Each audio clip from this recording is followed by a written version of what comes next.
Supercharge your app security. Today, we're diving into how to implement OTP verification in your React Native app using the powerful Twilio Verify API. First, install the necessary Twilio libraries in your React Native project using your preferred package manager, such as npm or yarn. This sets the stage for connecting your app to Twilio services. Now, head over to the Twilio website and create a free account. If you don't have one already, then navigate to the Verify API section and grab your account SID and auth token.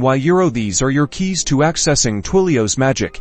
You can also create a new Verify service, configure the SMS template, and copy service SID. Next, in your React Native code, implement the function to send an OTP via SMS using the Twilio Verify API. You'll need to use your account SID, auth token, and service SID for proper authentication. This function should trigger when the user initiates the sign-up or login process. After sending the OTP, create an input field in your React Native app where the user can enter the code they received via SMS. With the OTP entered, implement the verification process. Call the Twilio Verify API with the user-entered code and the recipient's phone number. The API will confirm if the code is valid and authorize the user if verification is successful.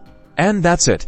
You've successfully implemented OTP verification in your React Native app using Twilio. This adds a crucial layer of security to your user authentication process. Be sure to check out the description for more details and code snippets. Don't forget to like, subscribe, and hit that notification bell for more awesome React Native tutorials. Happy coding!